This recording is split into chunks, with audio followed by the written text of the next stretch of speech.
सुप्रभात। अतिथि सेवा। अतिथि सेवा। अतिथि सेवा का महत्व और फल क्या है? जो मनुष्य अतिथि सेवा का पूरा लाभ उठाना चाहे उसको सबसे पहले तो यह नियम लेना चाहिए कि मेरे घर पर जो कोई अतिथि पधारेगा मैं कभी उसको रूखा सूखा जवाब देकर निराश नहीं लौटाऊंगा। अतिथि देवो भव। अतिथि देवो भव। अतिथि की देवता बुद्धि से सेवा करो। यह उपदेश गुरु के द्वारा स्नातक शिष्य को पहले ही दिया जा चुका है। इस प्रकार का नियम लेने पर ही अतिथि सेवा संभव है।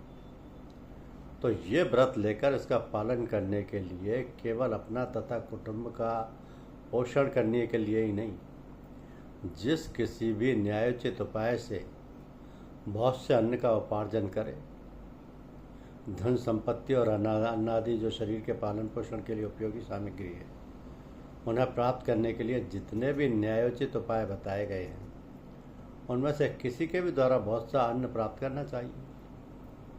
अर्थात अतिथि सेवा के लिए आवश्यक वस्तुओं का अधिक मात्रा में संग्रह करना चाहिए, क्योंकि अतिथि सेवा गृहस्थोचित सदाचार का एक आवश्यक अंग है।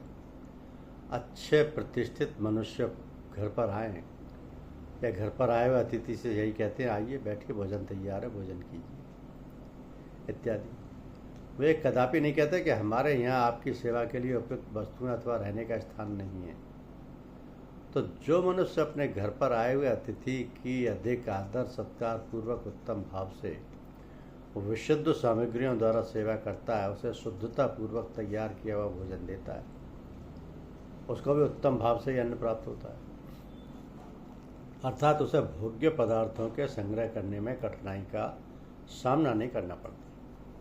अतिथि सेवा के प्रभाव से उसे किसी बात की कमी नहीं रहती, अनायास ही उसकी सारी आवश्यकताएं पूर्ण होती रहती हैं। तो यदि वह आए हुए अतिथि की मध्यम भाव से सेवा करता है, साधारण रीति से भोजनादि तैयारी करके विशेष आदर सत्कार के बिना ही अतिथि का भोजन आदि कराता है, तो उसे भी साधारण रीति से ही अन्न प्राप्त होता है। अर्थात अन्न वस्त्र आदि पदार्थों का संग्रह करने में उसे साधारणतया आवश्यक परिश्रम करना पड़ता है। जिस भाव से वह अतिथि को देता है उसी भाव से उतने ही आदर सत्कार के साथ उसे वे वस्तुएं मिलती हैं। इसी प्रकार यदि कोई बिना किसी प्रकार का आदर सत्कार किए तुच्छ भाव से भार रूप समझकर अतिथि की सेवा करता है, उससे निकृष्ट भाव से अश्रद्धापूर्वक तैयार किया हुआ भोजन आदि पदार्थ देता है, तो उसे वे पदार्थ वैसे ही भाव से प्राप्त होते हैं। अर्थात उनकी प्राप्ति के लिए उसे अधिक से अधिक परिश्रम करना पड़ता है, लोगों की खुशामद करनी पड़ती है। तो जो मनुष्य इस प्रकार इस रहस्य को जानता है, वह उत्तम रीति से और विशुद्ध भाव से अतिथि सेवा करता रहता है, उसे सर्वोत्तम फल मिलता है।